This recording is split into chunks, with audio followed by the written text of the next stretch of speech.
안녕하세요, 구독자 여러분. 저는 판교에서 브런치 식당을 운영하는 30대 중반 여성입니다.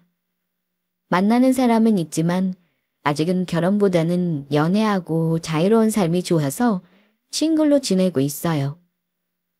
혼기가 살짝 지나다 보니 주변에서 저를 보고 두 가지 반응을 보입니다. 다 가졌고 아쉬운 거 없으니 결혼하지 말고 즐기며 살라는 사람들. 또 결혼만 하면 잃어버린 조각이 맞춰지는 것처럼 삶이 완벽해질 거라는 사람들이요. 사실 저는 아직은 비혼주의입니다만 오늘 제가 왜 이런 생각을 하게 되었는지 제 지난 상처를 솔직히 말씀드리고 조언을 구해보려고 해요. 저는 3년 전쯤에 대략 2년간 교제했던 사람과 결혼 직전까지 갔다가 파혼한 경험이 있습니다. 파혼하고 나서 다시는 못 볼 줄 알았던 그 집 식구를 최근에 참 우연찮게 마주친 일이 있었는데요. 제가 상처를 받았던 것보다 더 큰 사이다를 맛본 일이 있어요. 결혼할 때는 사랑만 가지고 안 되는 양가 집안 수준이나 조건도 중요하다고 하지만 저는 결혼 결심했던 전 남자친구와는 조건보다 사랑이 더 먼저라고 굳게 믿었어요. 무엇보다 결혼 전부터 저는 예비시댁에서 거의 며느리나 다름없는 대접을 받았습니다. 특히 전 남자친구 엄마, 그러니까 시어머니 되실 분이 저를 너무나 예뻐하셨어요. 전 남자친구는 맞이였고 아래로는 여동생이 하나 있었는데요. 여동생도 저를 무척이나 잘 따랐습니다. 여동생이 좀 철없고 속없이 저에게 물질적으로 바라는 게 많긴 했지만요. 이 정도면 결혼해도 무난하겠다 생각했고 큰 문제 없었던 건 결혼 준비 과정이었어요. 그런데 우리 친정아빠 사업이 안 좋아지자마자 파혼을 먼저 통보받았어요. 그때 가슴을 후벼파던 예비 시어머니의 말은 몇 년이 지난 지금도 생생하게 기억납니다. 예, 그렇잖니. 결혼이 뭐 애들 장난도 아니고 소꿉장난처럼 둘이 좋다고 살 수 있는 게 아니다. 너희 아버지 사업이 망하기 직전이라고 들었어. 우리 아들이 그러더라. 결혼 미래화할 수도 있다고. 내가 그 말 듣고 얼마나 놀랐는지. 이 결혼은 안 되겠다 싶구나. 나는 우리 아들이 장가가서 처가비 갚아주고 사는 꼴은 못 봐. 이건 아들 가진 엄마라면 다 마찬가지일 거야. 너무 서운해하지 말어. 너는 그래도 아직 30 초반이지 않니? 우리 아들은 홍기 놓치면은 좋은 원조 찾기 힘들어. 그러니까 지금 파혼하는 게 맞아. 정말 황당하고 어이없었죠. 다른 이유 없이 우리 아빠 사업이 어려워지니 그런 집안과는 사돈 맺기 부담스럽다고 했으니까요. 다른 이유도 아닌 우리 집 가세가 기울어서 파혼하자는 요구에 저는 큰 상처를 받았습니다. 저는 그때 시어머니 될 뻔한 사람에게 들었던 그 말을 늘 기억하면서 이를 갈고 살았습니다. 언젠가 혹시 마주치는 날이 온다면 나에게 상처 주며 파혼하자고 했던 말을 후회하게 해주겠다고 생각했는데 그런 날이 정말 오긴 하더라고요. 저의 가정 환경을 간략히 말씀드리자면요. 저희 집은 예전부터 말 그대로 잘 사는 집안이었습니다. 아빠가 사업을 하시는데 해외 무역 관련 사업을 하세요. 저는 어릴 때부터 부잣집 딸내미라 불리며 자랐습니다. 우리 집이 딸만 셋이고 제가 큰딸이에요. 부모님은 딸 셋에 각자 다른 개성을 존중해 주셨습니다. 동생들 둘은 각자 미술과 음악을 해서 해외에서 유학을 했지만 저는 예체능고다 공부를 잘해서 소위 말하는 엄친딸처럼 명문대 나와 금융기관에 취직해서 그야말로 평탄한 삶을 살았습니다. 아빠는 사업을 제가 물려받길 은근히 원하셨는데 사실 저는 그다지 사업에 소질이 없다는 걸 제가 더 잘 알고 있었어요. 아빠처럼 잘 이루어나갈 자신도 없었고요. 그래서 직장 생활을 선택했습니다. 물론 나중에야 저도 사업에 소질이 있다는 걸 아는 날이 오긴 했지만요. 전 남자친구는 참 신기하게도 아빠 회사 거래처 직원입니다. 아빠랑 골프 여행도 같이 가실 정도로 친한 중소기업 대표이신데 사장님이셔서 남자친구를 괜찮은 사람이라고 저에게 소개 한번 해주고 싶다며 자리를 마련했는데 교제까지 하게 되었어요. 아빠는 제가 남자에게 별로 관심이 없어 보이니 만나보기라도 하라는 의미로 소개해 준 건데 제가 사귀다가 결혼까지 고민하니까 조금 기분이 싱숭생숭해 하셨습니다. 우리 딸 하도 남자를 안 만나길래 아빠가 이런 사람도 한번 만나나 보라고 소개해 준 건데 결혼까지 하겠다고 할 줄은 몰랐네. 너 남자친구 처음 사귀어 보는 건데 억울하지 않겠어? 아빠는 내가 남자친구도 한 번 안 사귀어 본 줄 알았어요? 아빠 엄마는 내가 남자도 못 만나본 쑥맥인 줄 알았나 봐. 저 나름대로 이 사람 저 사람 많이 만나봤어요. 나이가 30이 넘었는데 설마 처음이겠어요? 제가 요모조모 살펴보고 결심한 거니까 걱정 안 하셔도 돼요. 그래. 현명한 우리 딸이 어련히 알아서 잘 판단했겠지. 아빠는 우리 딸을 믿는다. 그래도 알지? 결혼할 때는 돌다리도 두드려보고 건너야 하는 거야. 제가 알아서 할게요, 아빠. 걱정 내려놓으세요. 조만간 인사도 시킬 건데요. 보고 당장 사위 삼겠다고 하지나 마시고요. 아빠는 다 큰 딸이 남자 한 번 못 만나봤는 줄 아시더라고요. 그래도 아빠가 소개해준 사람이라 그런지 몰라도 확실히 제가 예전에 사귀던 사람들이랑은 뭔가 달랐습니다. 왜 아시죠? 아무리 조건 없이 연애한다고 해도 요즘에는 남자들도 야가 빠진 사람 많다는 거요. 하나같이 제가 잘 사는 집 딸이라는 걸 알고 나서는 데이트 비용을 제가 부담해도 당연한 줄 알거나 심지어 저에게 돈을 요구하는 사람도 있었습니다. 제가 타고 다니는 차를 빌려달라고 해서 빌려줬더니 다른 여자를 태우고 허세를 부리는 등의 헤어진 인간도 있었어요. 그래서 저는 솔직히 전 남자친구 만나기 전에는 남자들 다 거기서 거기라고 생각했어요. 우리 친정엄마는 차라리 결정사 통해서 혼처 알아보겠다고 하실 정도로요. 하지만 제가 또 너무 조건만 따지는 만남은 선호하지 않았습니다. 그래서 아빠가 소개해주는 사람과 만났을 때 오히려 좋더라고요. 남자친구는 저를 보고 한눈에 반했다고 했습니다. 저도 사귀면서 처음부터 맞는 부분이 많다고 생각했어요. 사귀면서 거의 싸운 적도 없을 만큼 사이도 좋았습니다. 그래서 양가에도 사귀는 초반에 일찍 인사도 드렸습니다. 우리 집에서야 남자친구를 너무 마음에 들어 하셨어요. 멀끔한 외모에다가 키도 컸고 저랑 학벌도 비슷했어요. 굳이 비교하자면 재력은 우리 집보다 못했다고 말해두겠습니다. 제가 알기론 남자친구 아버지는 회사 은퇴 후 소일거리를 하고 계셨고 어머니는 그냥 가정주부로 집에서 살림만 하셨다고 들었습니다. 예비시댁에 인사했을 때 저는 그야말로 이런 환영이 있나 싶을 정도로 손님 대접을 잘 받았습니다. 처음 만날 때부터 남자친구는 우리 아빠가 회사 대표라는 사실을 잘 알고 있었고 남자친구 다니는 회사가 우리 아빠의 큰 거래처 중 하나라는 것도 인지하고 있었습니다.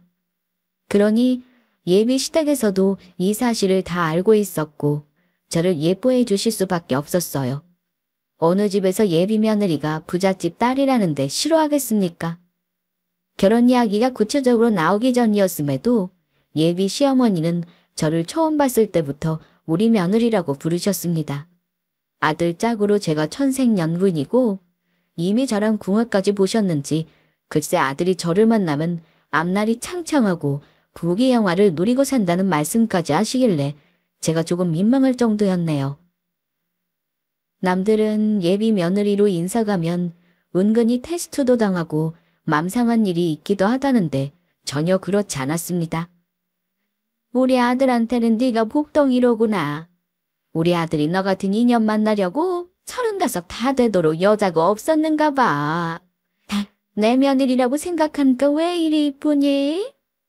오늘 처음 봤는데 처음 본 것 같지 않게 익숙한 기분이야. 이게 인연이라서 그런가 보다. 그렇지? 좋게 봐주셔서 감사해요, 어머니.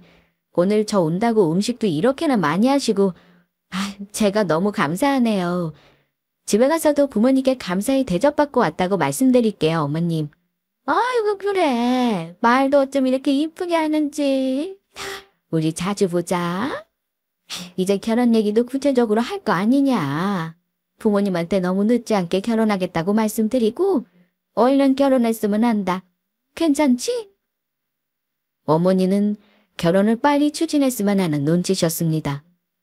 그날 처음 뵌 이후로 꽤나 자주 얼굴을 뵈었는데 매번 웃는 얼굴로 그렇게 말씀을 해주시니까 정말 진심으로 저를 예뻐해 주시는구나 하는 생각이 들어서 저도 더 잘하고 싶더라고요. 가끔 만나 식사도 하고 어머님이 백화점에 가자고 하면 꼭 저는 엄마 찬스를 쓰게 됐습니다. 엄마가 백화점 VIP셔서 라운지 이용할 수도 있고 백화점 카드 할인도 조금 더 되거든요. 어머니도 받기만 하시지는 않았고 크든 작든 선물 하나씩 쥐어주셨고 좋은 관계를 유지하고 있었습니다. 물론 저도 받기만 하지는 않았어요. 저도 월급 받는 회사원이기도 하니 예비 시부모님 생신 때나 명절 때 고급스러운 선물도 매번 챙겨드리곤 했습니다. 그러면 어머니는 좋은 내색을 얼굴에 가득 내보이시며 기뻐하셨어요. 사실 시댁도 못 사는 편은 아니었지만 아무래도 시아버님이 현직에 계시지 않다 보니 아들이 생활비 보태주지 않으면 조금 빠듯해 보였거든요. 예비 시부모님은 노후 준비를 연금으로 다 해두셨기 때문에 노후 걱정은 없다고 저한테 여러 번 말씀하시긴 했습니다. 혹여 결혼해서 시부모님 부양 때문에 부담스러워할까봐 걱정하시는 듯 했어요. 내가 우리 아들 결혼할 때 집은 못 해줘도 전세자금 보태주려고 예전부터 적금도 들어놓고 했어. 물론 너희 집 넉넉한 거에 비하면 별거 아니겠지만 말이다. 그래도 나나 네 시아버지는 보험도 든든하고 연금도 준비해놨으니까 니들한테 큰 부담 안 될 거야.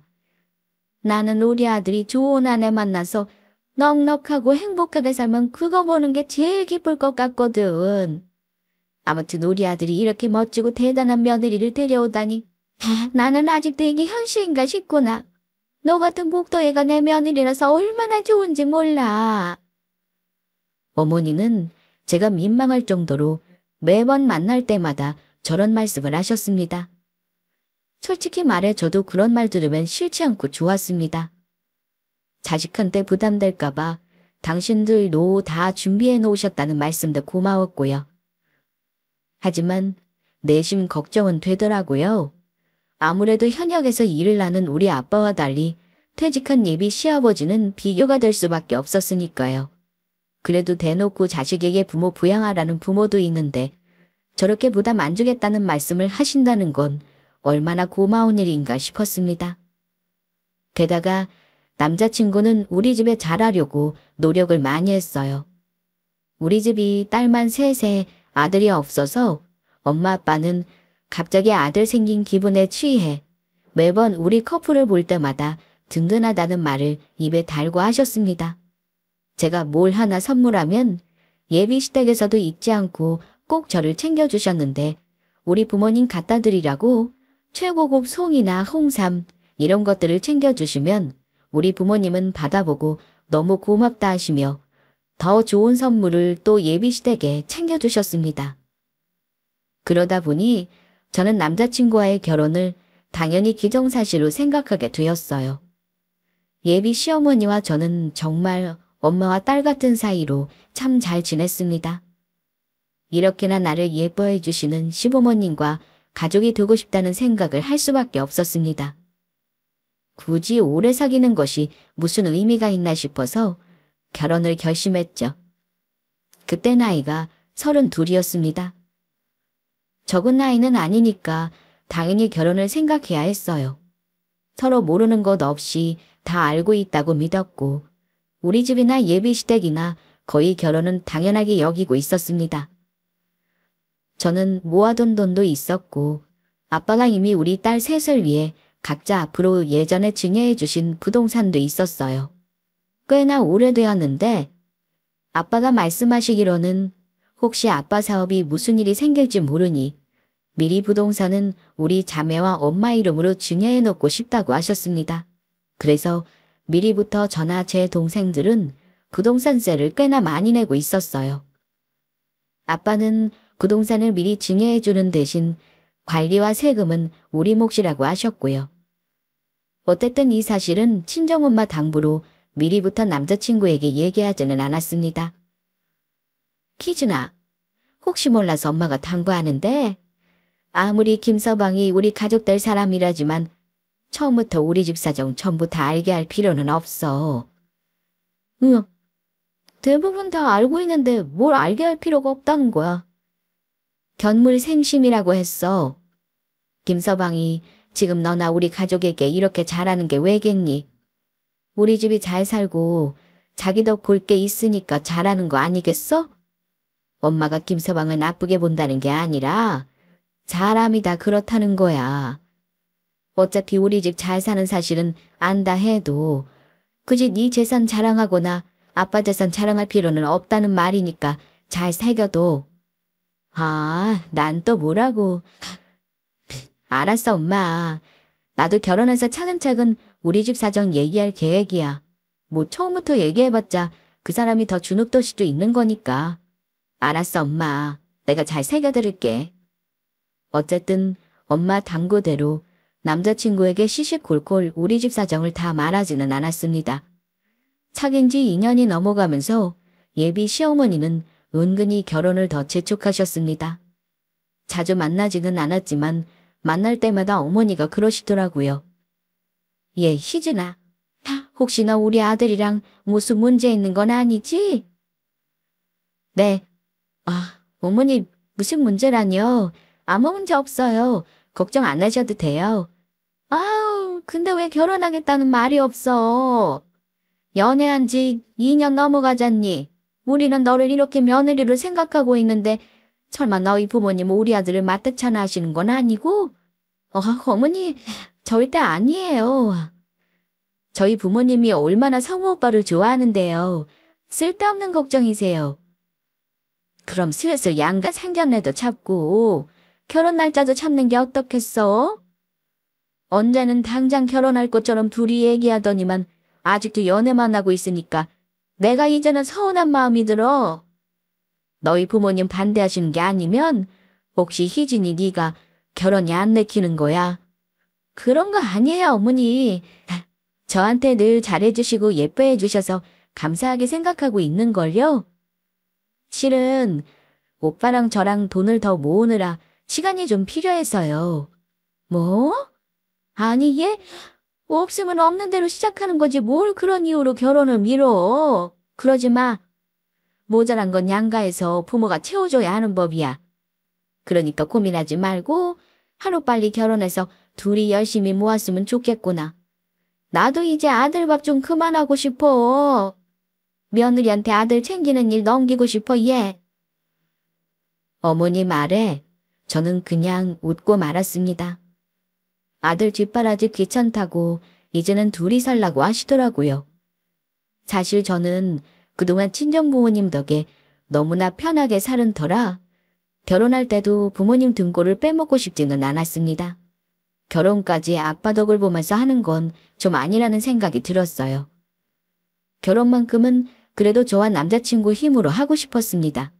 그런데 은근히 예비 시모는 부모님이 모자란 건 도와줘야 한다며 말씀을 하셨습니다.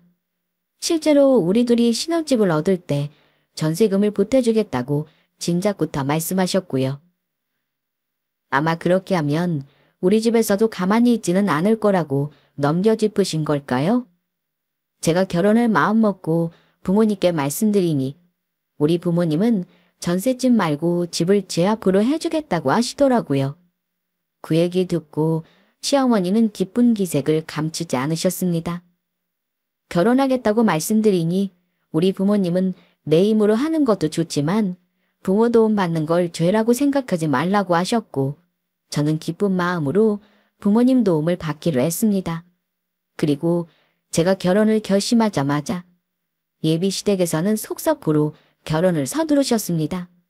심지어 어머니는 웨딩 플래너까지 손수 알아보시며 저에게 결혼 준비 걱정 말라는 말씀을 하셨습니다. 예, 희진아. 내가 니들 결혼 날 잡는 이 날만을 얼마나 기다려왔는지 몰라. 내가 그 무엇이냐? 요즘 웨딩 플래너가 다 알아서 한다길래 그것도 다 알아봤다. 너는 그냥 우리 아들이랑 신혼집 꾸미는 것만 고민하면 된다. 자님은 네 친정엄마랑 같이 보러 갈 거니? 아, 네, 어머니. 어머니도 같이 가시면 좋고요. 상견례 하고 나서 알아보려고 하는데 어머니 생각은 어떠세요? 그래, 나의 아무래도 좋지. 그럼 얼른 양가 만날 날이나 잡아봐. 상견례 전에 6개월 뒤로 결혼 날짜를 먼저 잡은 우리는 상견례도 속사포처럼 해치웠습니다. 상견례 분위기는 뭐 예상하시겠지만 최고였어요. 양가 부모님은 각자 자기 자식이 아닌 상대방 자식을 칭찬하셨고 예비 시어머니는 연신 저를 딸처럼 아끼겠다면서 우리 부모님께 딸을 우리 집안 며느리로 주셔서 감사하다는 말씀을 하셨습니다. 시부모님을 만나본 우리 부모님은 저 시집가도 걱정 없겠다 하셨어요. 상견례까지 마치고 나서 구체적인 결혼 준비에 여념이 없었습니다. 가장 중요한 신혼집 얻는 일이 쉽지는 않더라고요. 집을 한 달 내내 보러 다녔는데 마음에 드는 곳이 없어 고민이었습니다. 결혼 날짜가 촉박하다 보니 마음은 급했지만 친정엄마는 급하다고 아무 집이나 매매하지 말고 천천히 알아보자고 하셨어요. 그러다가 마침 신축 역세권 괜찮은 매물이 나와서 보러 가기로 하고 날짜를 잡아놓았는데요. 그쯤 하필 우리 집에 큰일이 벌어지게 되었습니다. 친정아빠가 갑작스레 근무 중에 쓰러지신 겁니다. 온 가족이 너무 놀랐어요. 늘 운동하시며 건강관리를 잘하셨던 아빠인데 일을 하시다가 쓰러지셨다니 무슨 일이 있었나 싶었죠. 다행히 심정지가 오거나 생명에 지장이 있는 정도는 아니었지만 고혈압 때문에 쓰러졌다니까 무슨 충격을 크게 받으신 건가 싶었습니다. 알고 보니 그즘 아빠 회사가 조금 힘들었나 보더라고요. 가족들은 아빠가 티를 내지 않으니 전혀 몰랐던 일이었습니다. 그런데 중국에서 배가 한국으로 오다가 무슨 사고를 당했다는데 아마 수십억의 손해를 보셨던 모양입니다. 다행히 주변에 직원들이 있을 때 쓰러지셨던지라 바로 구급차를 불렀다고 합니다. 연락을 받고 병원 응급실에 갔을 때는 다행히 아빠는 생명에 지장은 없는 상태였지만 중환자실에 계셔야 했습니다. 결혼 앞두고 아빠가 쓰러지셨으니 우리 가족은 큰 충격을 받았습니다. 생명에 지장은 없다지만 바로 퇴원은 어려웠고 회복을 하려면 시간이 조금 걸린다고 하더라고요. 하지만 더 큰 문제가 있었습니다. 아빠가 병상에 누워 계시는데 사업이 큰 위기를 맞게 된 겁니다. 저는 평소에 아빠가 한 번도 사업 얘기로 힘들다는 말씀하시는 걸 들어본 적이 없어요. 늘 괜찮은 줄만 알았습니다. 하지만 지금 생각하니까 너무나 철없는 생각인 거예요. 얼마나 위기가 많고 힘든 일이 많으셨겠습니까? 가족들 앞에서 티를 안 내셨을 뿐이죠. 아빠 건강도 문제였지만 아빠 사업이 휘청거리니 우리 가족은 그야말로 멘붕이었습니다. 사업이 잘 되다가도 무너지는 건 한순간이라는 게 참 무섭더라고요. 아빠는 병상에 계시면서도 사업 때문에 스트레스를 많이 받으셨는데요.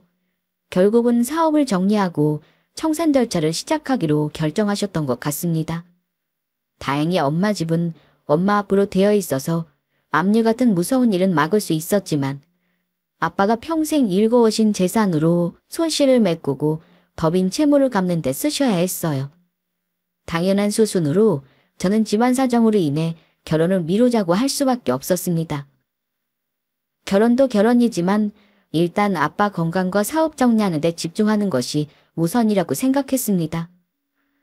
하루빨리 결혼했으면 좋겠다는 시어머니 재촉에 결혼 날짜도 급하게 잡았는데 도저히 결혼 준비를 할 상황이 아니었습니다. 남자친구도 충분히 제 입장을 이해해 줬어요. 그런데 문제는 예비 시모였습니다. 처음에 우리 아빠 쓰러졌다는 소식을 들으셨을 때는 결혼 준비에 제동이 걸리니 화들짝 놀라시며 쾌차하시라고 선물도 보내시고 연락도 하셨어요.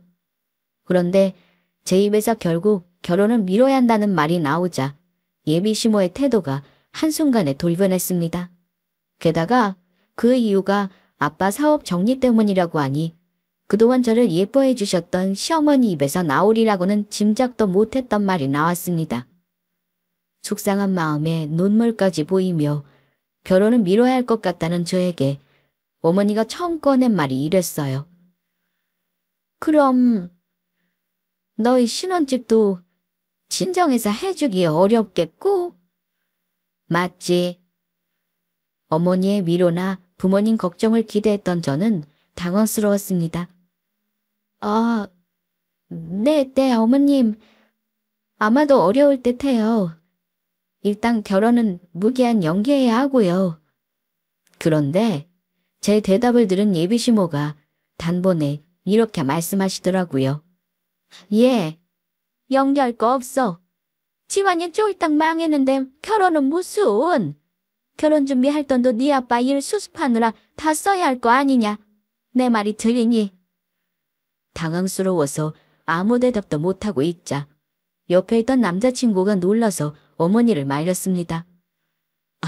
아니 엄마, 갑자기 왜 이러세요? 희진이 당황하잖아요. 결혼 잠깐 미루자는 건데 엄마는 장인어른 걱정되지도 않으세요? 결혼도 안 했는데 장인어른은 무슨? 됐어. 엄마는 이 결혼 그냥 안 시키련다. 희진이 너 결혼 미룰 거 없어. 아직 큰돈 들어가며 준비한 게 없으니 얼마나 다행이니. 네 부모님한테 결혼 그냥 안 한다고 전해자오. 나는 우리 아들 망한 집에 장가 보내기 싫구나. 이 결혼은 없던 걸로 하자. 네? 갑자기 그게 무슨... 어머니, 정말 진심이세요. 엄마, 내 의사는 물어보진 않고 지금 무슨 짓을 하시는 거예요? 파혼이라니. 결혼은 내 가지 엄마가 해요? 희진아, 우리 엄마 말 들을 거 없어. 나는 괜찮은 거 알지? 너희 집이 잘 살든 못 살든 나는 상관없으니까 우리 결혼은 장인어른 괜찮아지시고 너희 집안 안정되는 대로 날짜만 다시 잡으면 그만이야. 남자친구는 갑작스런 어머니 파혼 선언에 역시 당황하며 저를 달랬습니다만 저는 이미 큰 상처를 받고 말았습니다. 예비 시모가 그동안 저를 예뻐한 건 우리 집안 배경을 염두에 둔 가식이었나 싶더군요. 너 결혼은 혼자 하는 줄 알아? 집안과 집안이 맺어지는 일이야.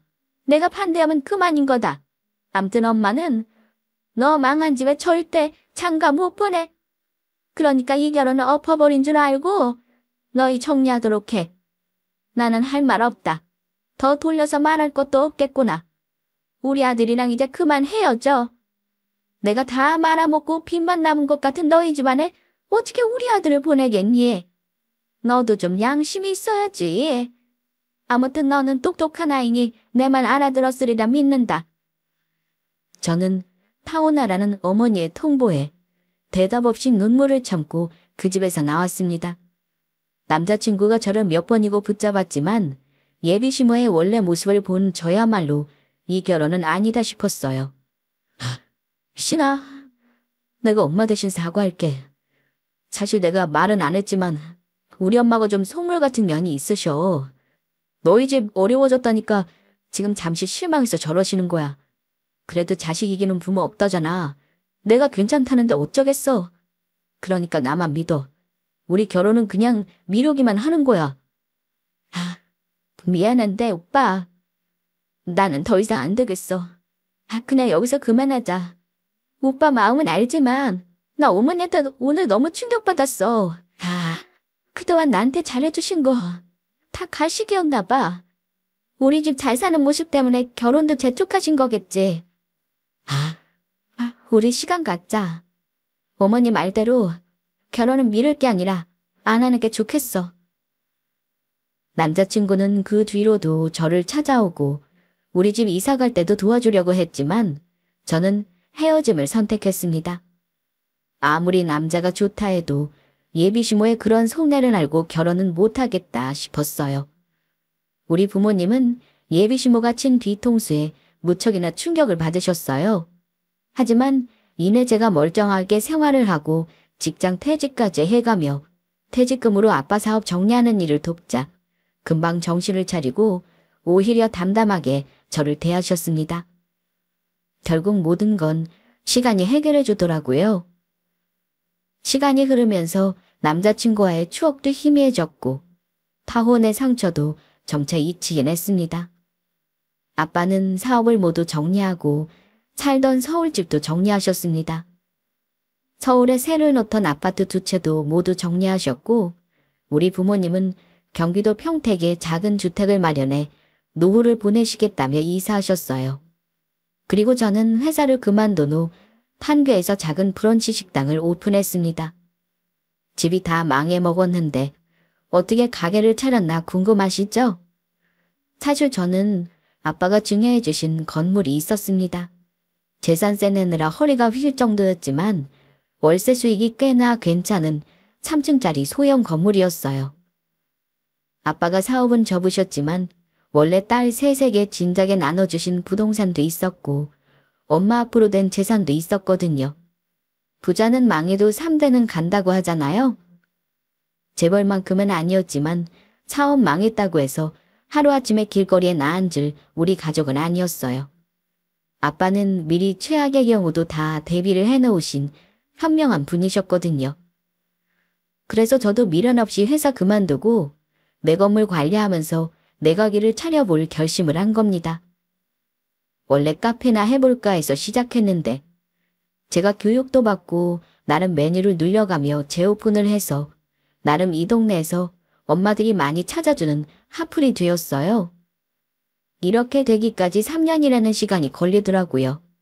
길다면 긴 시간이고 짧다면 짧은 시간이지만 그동안 저는 새로운 남자친구도 생겼고 회사 다닐 때와는 달리 돈 버는 재미를 느끼며 사업의 맛이 이런 거구나 느끼고 있었습니다. 가게가 잘 되니 주방 직원을 3명이나 쓰게 되었고 홀서빙도 알바한테만 맡기지 않고 저도 카운터 업무와 서빙 업무를 같이 했어요. 저는 사장이지만 서빙을 하는 일이 무척이나 즐거웠습니다. 왜냐면 실시간으로 손님들 반응을 캐치할 수 있거든요. 장사가 잘 되니 저는 거의 홀에서 날아다녔죠. 그날도 제가 많은 손님 때문에 일손이 바빠서 서빙을 돕고 있었는데요. 우리 가게에서 낯익은 사람을 딱 마주치고 말았습니다. 3년이라는 시간이 지났지만 저는 한눈에 그 사람이 누군지 알아보겠더라고요. 글쎄, 핫플이라는 소문을 듣고 왔는지 예전 남자친구의 엄마. 그러니까 저에게 우리 집 망했으니 아들 장가 못 보낸다며 일방적으로 파혼을 통보한 시어머니가 될 뻔했던 아줌마더군요.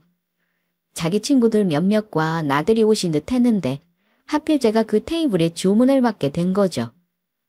제가 한눈에 그 아줌마를 알아본 것처럼 바로 저를 알아보는 눈치더라고요. 주문을 하려다 말고 잠시 멈칫하는가 싶더니 앞치마를 두른 제 모습을 보고 아줌마는 한쪽 입꼬리를 놀리며 피식하고 웃었습니다. 너 희진이 맞니? 어머머, 맞구나, 맞아. 3년이 지났지만 얼굴은 그대로구나. 아니, 너도 나이가 먹어서 이제 살이 좀 내렸구나. 맞지? 우리 아들이랑 결혼할 뻔했던 희진이. 네, 맞아요. 오랜만이시네요. 아줌마도 3년 전이랑 많이 달라지셨어요. 저 못 알아볼 뻔했잖아요. 여기는 어쩐 일이세요? 식사하러 오셨나 봐요? 저는 냉랭하게 대답했습니다. 그러자 제 대답에 약이 올랐는지 헛기침을 한 번 하시더니 저를 위아래로 쭉 훑어보면서 제가 메고 있는 앞치마를 뻔히 들여다보시더라고요. 그때 같이 서빙을 하던 알바생이 제가 한 테이블에 너무 오래 서 있자 주문을 도우려는지 다가와서 제 옆에 섰습니다. 그런데 전 남친 엄마는 다른 알바생이 들으라는 듯 저에게 모욕적인 말을 하기 시작했어요. 근데 희진이 너는 여기서 뭐하고 있는 거야? 설마 서빙 알바? 너 아빠비 갚느라고 회사까지 그만뒀다는 소리는 들었다만 그렇다고 이렇게 식당 종업원까지 하고 있을 줄은 몰랐다. 어우야, 어쩜 좋니? 힘들게 살아서. 우리 아들은 아직도 직장생활 잘하고 승진까지 했다는데. 듣자니까 네 친정아빠 회사 망해도 우리 아들 회사는 큰 타격 없이 지나갔다더라. 아무튼 너랑 파혼한 건 우리 집안 입장에선 조상이 도운 셈이지. 아우, 근데 너를 보니 참. 내가 파혼은 잘 시켰다 싶지만 너는 참 안 됐다 싶구나. 우리 아들은 잘 나가는데 너는 이 모양 이 꼴로 살다니. 어쩌니? 그저 부모 잘못 둔 죄라 생각해라. 아이고, 내 정신 좀 봐. 우리 여기 먹으러 왔는데 내가 너를 보고 아주 할 말 안 할 말을 다 해버렸구나. 일단 주문할 테니 받아 적어. 네가 주문 받을 거지? 전 남친 엄마는 아주 대놓고 개무시를 하며 막말을 하더군요. 걱정해주는 듯한 말투였지만 제가 이 식당에서 서빙을 하는 줄 착각하고 완전히 무시를 하더라고요. 파혼해서 다행이라는 말까지 하면서요. 저는 굳이 대꾸도 안 했고 그냥 주문을 받으려고 했습니다. 매상 올리려고 온 손님이고 저에게는 돈으로만 보였거든요. 그때였습니다. 옆에서 가만히 아줌마가 하는 말을 듣던 우리 똘똘한 알바생이 저에게 이러더라고요. 사장님, 근데 이 손님들 주문 받으실 건가요? 보아하니 사장님이랑 불편한 지인 같은데 제가 주문 받을게요. 사장님은 카운터 보고 계세요? 지금 손님도 많이 없어서 저 혼자 해도 괜찮아요. 손님, 저한테 주문하시죠? 사장님, 저쪽에 가게 싫으니까요. 눈치 빠른 우리 직원이 저를 깍듯이 사장님이라고 부르더니만 전 남친 엄마 테이블 주문을 받겠다고 하더라고요. 그러자 사장님 소리를 들은 아줌마 얼굴에 웃음기가 가시더니만 굳어가는 얼굴로 말을 하더군요. 사장? 사장이라니. 네가 이 식당 사장이라는 거야. 뭐 바지 사장 그런 건가? 나 참 기가 막혀서 돈 한 푼 없는 네가 사장일 리는 없고 이 식당이 뭐 네 지인 식당이라도 되는 거니? 그런데 제가 대답하기도 전에 옆에 있던 알바생이 잽싸게 대답을 하더라고요. 네, 여기 있는 우리 미모의 사장님이 이 식당 사장님이신데요. 사장님이면 사장님이지 바지 사장이라니요. 여기 되게 유명한 식당인 거 아시죠? 이 근방에 우리 사장님 모르는 사람 없는데. 저는 알바생이 대답하는 걸 듣고 웃음이 나오더라고요. 그런데 전 남친 엄마는 제가 사장이라는 사실을 아니 꽂고 믿기 싫었나 봅니다. 어머머. 사장님 뭐해? 보아하니 월세 내고 장사하는구먼. 이런 가게는 월세가 한 몇백 될 텐데 너도 참 고생을 사서 하는구나. 그래, 많이 남기는 하니? 어머 손님이 왜 우리 사장이 월세 걱정을 해요? 건물주가 월세 걱정하는 거 맞아요? 이 건물 우리 사장님 건데요? 근데 손님 주문 빨리 해주시겠어요? 조금 있으면 손님들 몰릴 시간인데. 제가 건물주라는 말을 듣는 순간 전 남친 엄마의 얼굴은 순식간에 흑빛이 되더라고요. 어머니와 같이 온 아줌마들은 이게 무슨 재미있는 가심이냐 하는 얼굴이었습니다. 주문을 다급하게 하더니 전 남친 엄마의 반응을 주시했어요. 알바생은 주문을 받고 나서 의기양양한 얼굴로 주방 쪽으로 사라졌습니다. 저는 웃음이 나오라는 걸 꾹 참고 할 말 없으시면 저는 이만 바빠서요. 식사 맛있게 하고 가세요. 카운터에 가서 앉아있는데 아줌마의 당혹스런 얼굴을 보면서 계속 웃음이 나오더라고요. 제가 힘들게 사는 줄 알았을 텐데 건물주라는 말을 듣고 얼마나 후회하는 얼굴이던지 너무 통쾌했습니다. 3년 전 일방적으로 파혼 통보받을 때 서름이 싹 사라지는 기분이었어요. 그때였습니다. 전 남친 엄마가 저 있는 쪽으로 쭈뼛거리며 다가오더라고요. 그러더니 저에게 아까와는 확연히 다른 말투로 말을 건넸습니다. 저기 희진아. 너 여기 건물주라는 게 사실이니? 세상에 그랬구나. 그럼 너희 집이 완전히 망한 게 아니었는가 봐? 뭐 그렇죠. 워낙 아빠가 부동산도 많으셨고 진작에 저랑 동생들이랑 진열을 해주셨거든요. 근데 이제 와서 왜요? 뭘 말하고 싶으신 거죠? 아우, 얘는 왜긴 왜 그걸 이제야 말해? 미리미리 말을 했으면 내가 이런 식으로 몰상식하게 파혼 통보했겠니? 아유, 정말 내가 왜 그랬을까? 아줌마가 원래 몰상식한 분이니 저는 이해합니다. 할 말 다 하셨나요? 제가 좀 바빠서요. 어머, 내 말 아직 안 끝났어, 얘. 근데 보아하니 너 아직 결혼도 안 하고 혼자인 것 같구나. 맞지? 너무 잘 됐다. 우리 아들도 너랑 헤어지고 아직 제대로 된 여자를 못 만나고 있거든. 돈만 잘 벌면 뭐하니? 여자가 없는데. 아무리 봐도 너희들은 서로 못 잊고 있는가 봐. 이렇게 다시 만난 것도 인연인데 너 우리 아들 다시 연락해서 만날 생각은 없니? 내가 우리 성우 보고 다시 연락하라고 할게. 다시 한번 만나봐, 어? 사람 인연이라는 게 원래 끊어졌다가 다시 이어지기도 하는 거야. 잘라놓은 건 다시 붙이면 되는 거 아니겠니? 저는 아줌마 말에 실소를 금할 수 없었습니다. 뭐라고요? 아줌마, 지금 무슨 코미디 하세요? 잘라놓은 걸 다시 붙이다니요? 아줌마, 깨진 접시 다시 붙인다고 다시 안 깨지는 줄 아세요? 이미 깨진 지 2, 3년이 넘었는데 뭐래요? 그때 매몰차게 우리 집 망해서 아들 절대 못 보낸다고 하신 분이 누군데요? 예, 그때는 솔직히 말해서 망했다고 하니 당연히 아들의 엄마 입장에서는 걱정하는 마음에 파혼할 수밖에 없었던 거야. 지금이라도 오해를 풀었으면 된 거잖아. 너는 건물 있다고 그때 왜 말을 안 한 건데? 너도 우리를 못 믿어서 말 안 했잖니?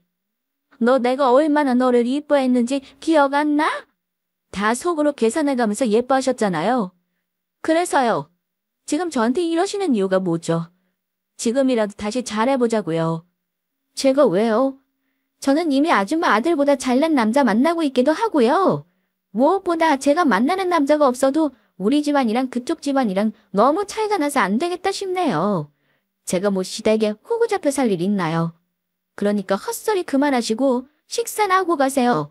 더 소란 피우시면 저 그냥 쫓아내겠습니다. 아줌마는 얼굴만 벌개져서는 저에게 아무 소리도 못하더라고요. 아마 음식 맛도 제대로 못 느꼈을 겁니다. 전 남친 엄마와 그 일행은 식사를 마치고 가게에서 나갔습니다. 내 식당에서 나갈 때 그 아줌마의 아쉬워하는 얼굴을 떠올리면 아직도 웃음이 나옵니다. 자기 욕심으로 파혼시킨 후 아직도 아들이 혼자니 더 아쉬웠을 거라 생각해요. 아무튼 그 우연한 기회가 저에게는 과거의 앙금을 모두 씻어주는 사건이 되었네요. 부모님께 이 얘기를 했더니만 아빠는 가게에 자기가 있었다면 더 혼쭐을 내줬을 거라면서 아쉽다고 하시며 껄껄 웃으셨어요. 저 파혼했을 때 아빠는 건강도 다 회복 못하셨을 때인데 아마 속으로 굉장히 마음 아프셨나 봐요. 어쨌든 지금은 가족 모두 평안하고 저도 든든한 남자친구가 있으니까 부모님은 걱정이 없다고 하십니다. 제가 옛말을 잘 안 믿는 사람인데요. 이거 하나는 맞는 말이라고 생각합니다. 세상사 돌고 돈다는 말이요. 사람에게 상처 주면 그대로 돌아온다는 말 정말이더라고요. 파혼하고 나서 아무리 잘 살았다지만 상처는 당연히 있었는데 최근에 이 일로 남은 상처가 싹 치유된 것 같아서 이제는 저도 다 잊고 지금처럼 열심히 연애하고 돈도 벌고 살아볼까 합니다. 구독자 여러분들도 배우자 선택 시 그 가족도 꼭 유심히 보시길 당부드립니다. 저의 사연은 여기서 마칠게요. 감사합니다.